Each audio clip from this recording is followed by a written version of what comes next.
Om.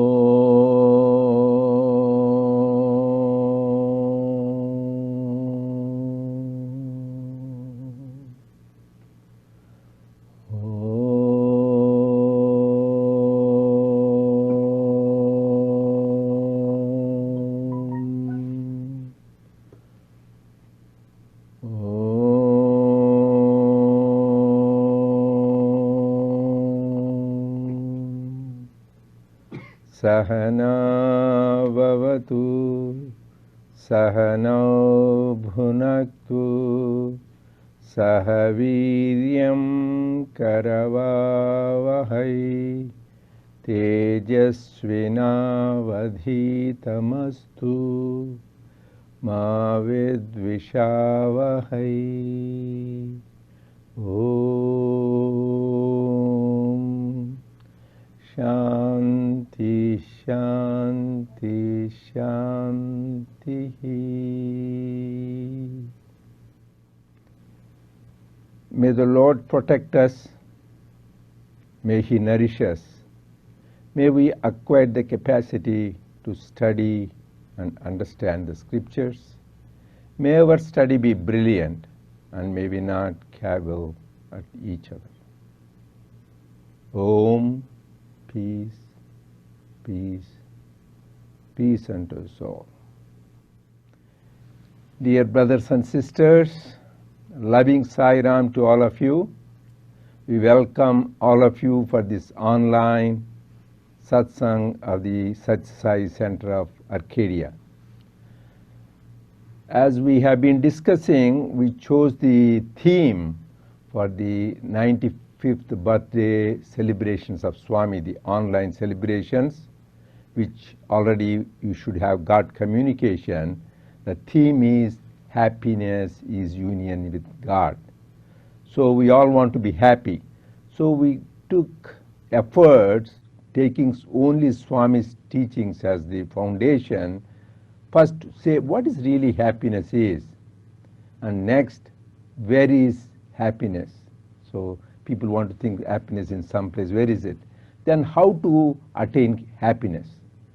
That is third guide. And next guide, why we are not able to be happy? What are the obstacles for happiness? And then says, oh, I am happy. Then what are the signs of happiness? So somebody may be miserable, they may say happiness, but just by being around somebody, you know, signs of happiness. And finally, to show really happy, we are happiness, we are Ananda Swarupa. Our real nature is bliss. So that is what this theme, there are series of 6 study guides. We already did one study guide, what is happiness. So I want, this is all interconnected. I want people to remember, as the Swami said, Shravana and Manana. First is to realize basic fact, we are all, the whole creation is in search of only one thing, Ananda, bliss, because we are Ananda Swarupa. And nobody wants dukkha, nobody wants pain and suffering. So, not temporarily, permanently, Atyantika Dukkha Nivritti, they call the purpose of spirituality. That means permanently get rid of the grief and sorrow. Because temporarily we all have pleasure is interval between 2 pains. We are happy, then again we are miserable, again happy. But the purpose is permanently get rid of the sorrow and grief. And then Paramananda Prapti, and not happiness only for a short while, but everlasting bliss. That is the goal. How to get that? Swami said in the study guide 1, number 1, to realize that everything is Brahman. Because Brahman is bliss. Brahman is Ananda Swarupa. And to understand what is Brahman, Swami gave example. Don't think Brahman is somewhere hiding in the heaven, some other in the ocean or mountain. He gave everything, all is Brahman, Sarvam Brahman. And he gave the example. Stars are Brahman, sun is Brahman, moon is Brahman, water is Brahman, your relationship, mother and father are Brahman, the 5 elements, water is Brahman, and he says this assembly of people is Brahman, Vaikunta is Brahman, Kailasa is Brahman, so everything including Swami himself and all of us. So that is the experience we should have, that everything is Brahman. Then when we have that, then we will be blissful. So till then we won't be blissful. Then how to do that? There also we talked about that story. That is, please remember connection. First you need to know what is the goal and what is the assertion, affirmation, and how to do it. Bhrigu was the example, son of Varuna. What did he do? He did want to know what is this Brahman. And his father said, instead of giving answer, it is that from which everything comes, everything is sustained, everything is dissolved. Then go and find out yourself. He didn't spoon feed him. Everybody is spiritual seeker. Swami says, God doesn't put it. You need to do it yourself so that it becomes your very own. So first he goes and finds each time. First he thinks is 5 sheaths. First he says Annamaya sheath, food sheath. So no, it is not there. Then he goes next is Pranamaya, vital air sheath. No, it is not there. Then he goes Manomaya sheath, sheath of mind. It is not there. Then he goes to Vijnanamaya kosha, the Buddhi kosha, discrimination sheath, is not there. Finally he goes to Anandamaya kosha. He goes to so many steps. Similarly, we need to go to that. That is why we call sadhana is inward path. And also we said Sai's name is see always inside. So for that we think, oh, Brahmajnana is easy. It's not. So to get somebody want a neurosurgeon, you have to go to college, you have to go to medical school, you have to go to training and then mentorship. All those things you need to go through. Even simple these worldly sciences, we need to go through that. This is Brahma Vidya, Adhyatma Vidya, having attained which there is nothing more to attain, because you will attain the highest. For that, we need to do certain practices. That is why prescribed by the scriptures called Sadhana Chatushtayam. Everybody remember that. Sadhana Chatushtayam. That means 4 parts of sadhana. One is Viveka, discrimination. Second is Vairagya, detachment. And third is Sadhana, Shama, Dhamma, Shat Sampatti. That means 6 treasures. And finally, Mumukshatvam. So these 4, it is important. And among the 6 Samashat Sampatti, Shama, Dhamma, that means Shama means inner sense control. Dhamma means outer sense control. Then Uparati, that means withdrawal from the senses. Then Titiksha, very important for spiritual seeker, that is forbearance. Then Shraddha, Shraddha is also very important, faith. Faith in God, faith in the scriptures, faith in the Guru, and most importantly, faith in the oneself. That is Atma Vishwasa you should have. So, and finally, Samadhana. So these 6, one should have the Shat Sampatti. Then finally, you should have that Mumukshatvam, which is earning, longing, intense longing for God. If we have that, then only we get the Brahmajnana. So please go back and read yourself in the scriptures, and Swami talks about beautifully in the Sutra Vahini about this, the Sadhana Chatushthayamu, Shamadhi Shat Sampatti. So these 2 you should have. So you want to start second study guide. Yeah, just briefly, at least we can start with the story. Yeah. And now it is where is happiness, right? Yeah. Right. Because everybody wants to search where is happiness. Go ahead. So study guide 2, where is happiness? If you are looking for this, it is also available on sathya.org. You can go to our website and download it in several languages actually. Inspirational story. Is happiness found in wealth or God's presence? Tyagaraja was in search of Lord Rama everywhere, but ultimately he realized that there was no need to search for the one who was always with him. The king of Thanjavur invited Tyagaraja to his court to play his compositions. Tyagaraja noticed so many eminent personalities in the court, and in all humility he started his concert with the composition, quote, "There are many great souls, I prostrate before all of them. Endaru Mahoni Bhabulu, Andariki Vandanamulu." Listening to his sweet song, the entire assembly was spellbound. In order to reward him, the king offered him some money. Seeing this, Tyagaraja asked himself, quote, "O mind, tell me whether there is happiness in money or in the divine proximity." Unquote. After due reflection, he declined to accept the money offered by the king. Then the king sent him back to his village, carried in a palanquin with due honors. Seeing Tyagaraja going in a royal palanquin, some thieves followed him, thinking he must be carrying a lot of money with him.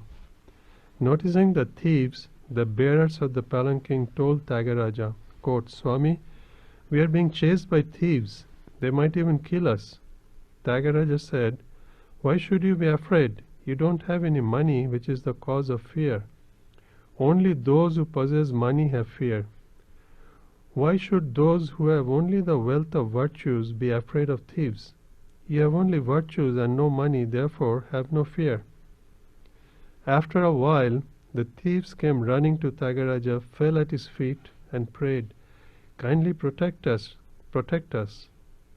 Tyagaraja asked them, "From whom should I save you? Why do you ask me to save you? What calamity has befallen you?" They told Tyagaraja that two young men, armed with bows and arrows, were threatening to punish them. On hearing this, Tyagaraja, who had earlier gone in search of Rama here and there, realized that Rama was always with him. He sang this song in praise of Rama, quote, "O Rama, you are in front of me, behind me, and on my either side." Rama made him realize his omnipresence by giving him this experience. So this is a beautiful Chinnakatha by Swami, the story of Tyagaraja, and there are many lessons here. One of the lessons, I think, is that in the format study guide, Dr. Reddy mentioned that you must have extreme yearning and a cleansed mind to realize God.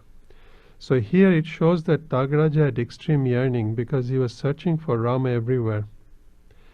And the fact that he was humble and he saw Brahman in all the people in the king's court says that he is a spiritual seeker.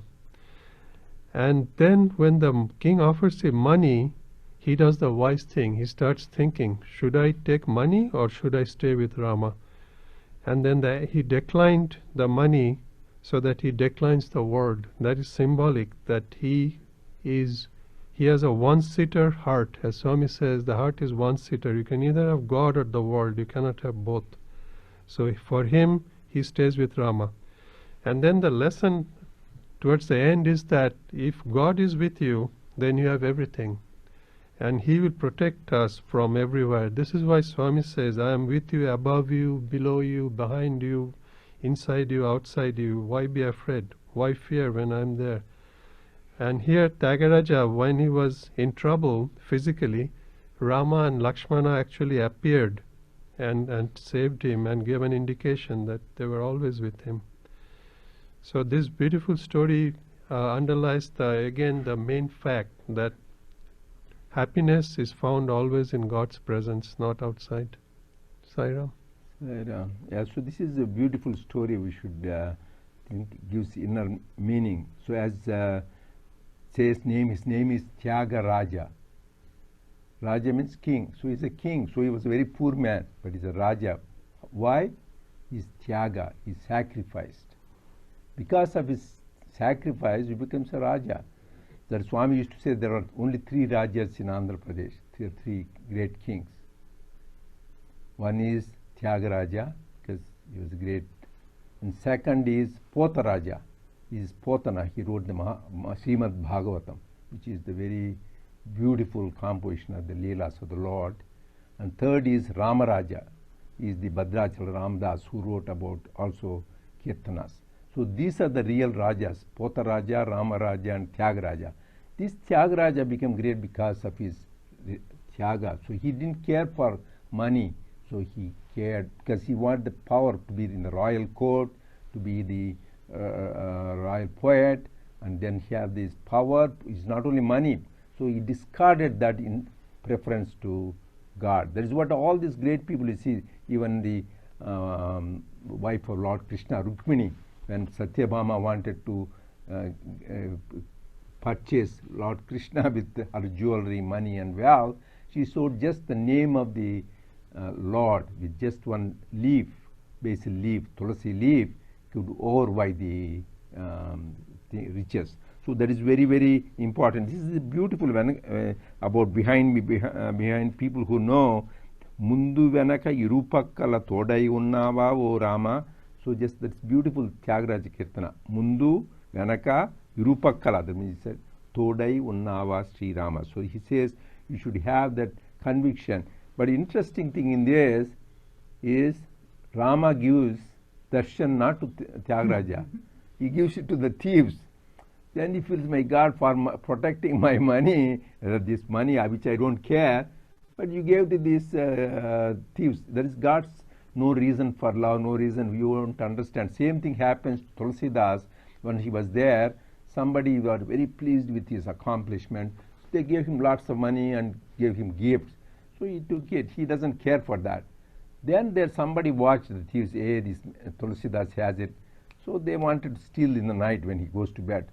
So he was there, and then they wanted to go. Anytime they want to go, these two things, Rama and Lakshmana with their bow and arrows were doing this. So then this whole night they could not do anything. They realized, my God, this guy is protection. In the morning they realized, and they go and fall flat at the feet of Tulsidas. Swami, there is somebody who is there. We wanted to steal your thing, going around your house. Then Tulsidas gets really upset with two things. One is, I am praying for you and you don't give darshan, you go and give it to these guys who want to steal my thing. Second is, poor Rama and Lakshmana, just for this little money, I have to put you like night watchman throughout. Bad, I want to discard this. Yeah, guys, take it away. I don't want to be bothered with this. That is the sacrifice. I don't care for it because it made my Rama and Lakshmana awake throughout the night. I don't want to be the watchman. That is the kind of thing. So you prefer God to the wealth. That is what you said. First is God is for our life. So finally now we should have, our life should be for God. So we are going to read study guide number 2 from page 4. Where is happiness? The answer to the question, where is happiness is union with God. Students tend to forget this in the pursuit of worldly pleasures. It is only through the ripeness of experience that this realization can come. For instance, you see a barren field in the summer. After a night's rain, you find grass coming up. Where from did it come? It is from the field. What was present in the form of seeds in the earth came up as grass after the rain. Likewise, the bliss within you will sprout when you water your parched heart with the rain of divine love. Sathya speaks, 18th January 1996. One need not search for happiness elsewhere. It is always with you and in you. You are unable to experience it as you have not understood the true meaning of happiness. You are under the illusion that happiness lies in money, wealth, and material comforts. Once you have the taste of true happiness, you will not crave for worldly possessions. True happiness springs forth from the depths of one's heart. Sathya speaks, 14 January 2005. Where is happiness? Happiness is union with God. Look at the faces of those who do not think of God. They may sport an artificial smile on their face like in a cinema, but in reality they have a castor oil, gloomy or dull face. Sathya speaks, 21st June 1996. In the pursuit of worldly objects, is there enduring happiness? Not at all. Here Swami sang stanzas from Bhaja Govindam to emphasize the point that youth, wealth and progeny are all ephemeral.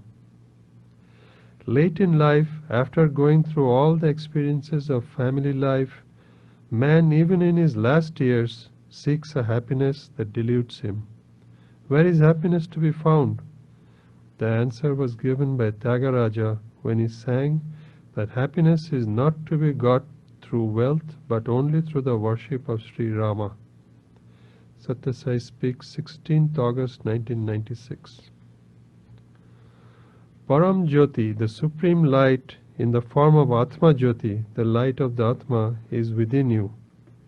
That is the light of non-duality and eternity. That is the light of immortality. That is the light of the self.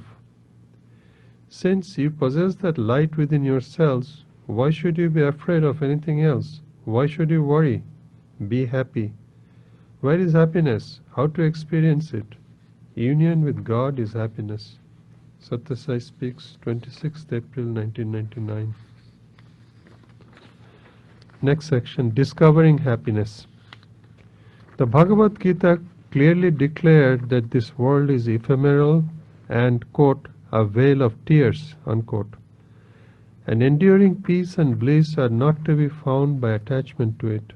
The source of lasting peace and happiness is within ourselves. That is the Atma, the divine self. It is by realizing it that peace and bliss have to be secured. Sathya Sai speaks, 30th March 1987. Why should the body suffer from ills if possessions were really the source of happiness? Man is losing real happiness by attachment to things which cannot give him happiness. Sathya Sai speaks, 30th March 1987. People do not know the source and spring of happiness which lies within themselves. They believe they can get happiness in plenty and in quick time by running after the mirage of fashion or fancy, excitement or entertainment. You are the witness separate from the scene. You are the seer, not the seen. The drashta, not the dhrik or the drishya. Sathya Sai speaks, 10th October 1961. People imagine that this bliss is to be found in jobs, marriage, property or progeny. That is not the case. You hope for happiness in one thing after another, education, jobs, marriage, children, and so on. But happiness eludes you. The enduring happiness is got only by oneness with the divine. Sathya Sai speaks, 18th January 1996. End to desires for material things in the world. To get rid of desires, man must turn his mind towards God. That is the way to achieve contentment and lasting bliss. Sathya Sai speaks, 16th April 1988. Our actions should be such that they bring happiness to ourselves as well as others. First of all, we have to inquire what true happiness is and what sorrow is. People think that happiness lies in eating to the fill and having a sound sleep. There is no happiness at all. That is no happiness at all. Happiness lies in working hard and serving society. We can experience peace and happiness only when we help the poor and needy. Today, nobody wants difficulties. Everybody aspires for happiness. Where is happiness? It is everywhere. We should earn the deservedness to experience it. Sathya Sai speaks, 15th April 2003. There is only one thing that will always be with you, in you, around you, above you and below you, and that is bliss. Bliss has no form. Summer showers in Vrindavan, 23rd May 2002. True happiness lies in your own heart, realize it. Sathya Sai speaks, 14 January 2003. So that is the end of the second study guide. So the first portion here, where is happiness? Swami again is re-emphasizing the same point that happiness is union with God. But why are we not able to find that happiness? Where is it hiding? So that is the subject of the second guide. So he quotes from several scriptures which point to the same thing, of Bhagavad Gita, Upanishads, and other holy books that people follow around the world. They said that happiness is not in worldly things, and happiness is found inside. But how to get there is, we have too many desires and we get attached to worldly objects. So Swami says that you turn the mind towards the world, you get locked. You get into desires, the desires lead to karma, the karma binds you and you come back again. But you turn the mind towards God, and that takes you to your true nature, Satchidananda. And that Ananda is inside you. He makes it very clear and very simple that Ananda is the real bliss. The other things are just passing things, As he says, pleasure is the interval between two pains. But this bliss that you get from Ananda is not dependent on worldly things, and you are always in it, no matter where you are. There is a beautiful example he gives here, which I will repeat here. Swami said once that this is like listening to music on a radio. Your radio waves are all around you, but can you hear the music? No. You need a device. You need a radio or a transistor. And having a transistor is not enough. You have to tune it. You have to turn it to the station to hear the music. Similarly, our mind has to be pure. Purified mind and heart, that is the device. And when we tune it towards God, then we get the bliss. So the bottom line is that union with God is happiness, and to realize it, we have to get attached to God, not to the world. Sai Ram. Sai Ram. So I think there are many points. That is why all of you, we read many quotes. So it is, each one is very concentrated, like medicine for Bhavaroga. So please just contemplate on that, dive deep. So that is why we sent the links, and each quote has a link. You can go to the link, then you can go back to the whole discourse of Swami from which this quote is taken. So then you can sometimes understand the context, and you can even enjoy it more, that deeper meaning and inner meaning. So here you might have said, how many times Swami said happiness is union with God, happiness is in you, you are blessed. It's the same thing, so it goes on repeating. And this is called punascharana, repetition. And this is an accepted method of teaching in the scriptures. You go to any scripture, either Upanishad, like Tattvamasi, Shvetaketu, his Guru tells him 9 times Tattvamasi, 9 times. So similarly, Sri Ramakrishna Gospel, you go, Kamini Kanchana, get rid of. And Swami in all discourses, human values. So these points, they go on repeating. So that is the difference between a novel and a poetry. In poetry, you can't repeat the same thing. That means that guy doesn't know, he's not creative or innovative. So you cannot do that, you are disqualified. Whereas in scriptures, there is an accepted method of teaching, because only after repeated assertions and affirmations, we realize we are that. Because for lifetimes, not many years, lifetimes we have been thinking we are this body, mind and intellect. So we need to dehypnotize ourselves by repetition. I am not body, I am not the mind, I am not the intellect, I am the Atman. So that is why Swami repeatedly emphasizes. And he gave a beautiful example. So that you put a seed, even though some of us may not be prepared. I said, you need sadhana chatushtayam, 4 of them. We said, we all feel, my God, how many things, how can we achieve so many things? Shama, Dhamma, Uparati, Tichicha, Samadhan. It looks scary for some people. But put the seed, that is what Swami said, put the seed, in the right time, the seed will come out, sprout, and become a tree. Actually, Swami, this was more than, when Swami was in his 30s, he went to, called Konasima in Andhra Pradesh, where Godavari in that area. And he was giving talk about this high Advaita, about that you are Brahman, you are God, you are divine.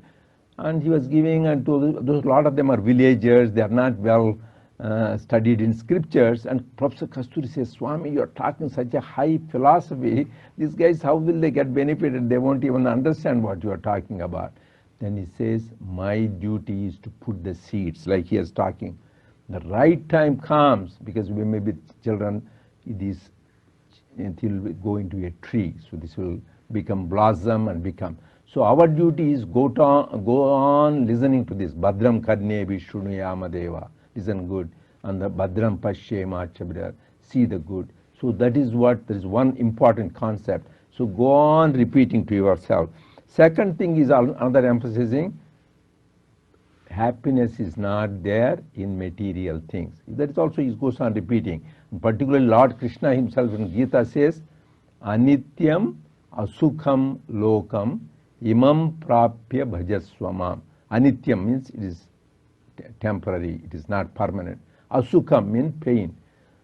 Lokam, this whole world, there is a big board. This is temporary, this is full of pain. So imam prapya bhajaswamam. What is the solution? Worship me. Another place also he repeats the same thing. Dukkhalayam ashashvatam. That means full of sorrow and it is temporary. So he repeats that so that we go turn away from this temporary world and go it. That's what Swami gave the examples, how there is so much of sorrow because people looking in the material wealth. He says, see, these people who are rich. One time I remember many years ago, there is one journalist called Barbara Walters. I don't know, I don't think it's those days, 25 years ago. She went, Monte Carlo is one of the rich resort places in Europe, so they're all multimillionaires they will be taking. Then she made a comment, can you see one thing common in all of them? They're all long faced, not even one of them has smile. Common thing about them is not smile. Whereas you see in India some people sleeping underneath a tree and they may have barely one meal, they are happy and sleeping, whereas these people have to take sleeping pills, cannot sleep. You know so many celebrities committing suicide, getting depressed. So shows clearly we have to repeat ourselves. That is why it is not there. That is why other day I said Bhajagovindam, Yogaratova, Bhogaratova, Sangaratova, Sangavihina. Yasya Brahmani Ramate Chittam, Nandati Nandatyeva. There is no bliss is only when you dwell in Brahman. That's why they say Nanda, that is why they say Nandi. You know, Nandi, the vehicle of Lord Shiva. Why is it happy? That is why they say, I didn't know that Ananda it has God. That is why it's called Nandi. Because always two things it does. Looking towards Lord Shiva. Always her face is, his face is always towards Lord Shiva. That's all he sees, only towards God, nothing else. So when you go, and second thing is, when he's not quiet, when he's going around, he takes Nandi Vahana. He becomes like a vehicle for Lord Shiva. Similarly for us, you always focus towards God and do God's work. That is Nandi Vahana, means he's doing God's work. We will always become Nandi. We'll be happy like Nandi. So let us be like Nandi. Just always be focused on God and do his work. So that is why he is emphasizing, don't, that is why another thing in Bhajagovindam itself says, Suramandira taru mula nivasa, Shaya bhutalam ajinam vasa, Sarva parigraha bhogatyagaha, Kasya sukham na karoti viraga. Really, who is a happy person? Bhajagovindam Radhasankara says, his roof is the sky, and he lives in the precincts of a temple, and he sleeps on the floor and barely clothed, and he's always happy. So with bare necessity, bare thing, and you may be millionaire and you may not be able to be happy. So that is what the message is. And finally, the another important thing, that's why I want you to go, that just go in tap. So don't try to take the mind, so attachment from the world, as he was giving an example of the lock and key, to the attachment to God. Automatically you don't need to worry about detachment from the world. When we are attached to God, the very fact we are spending this evening talking about God and glory, so then automatically will be in bliss.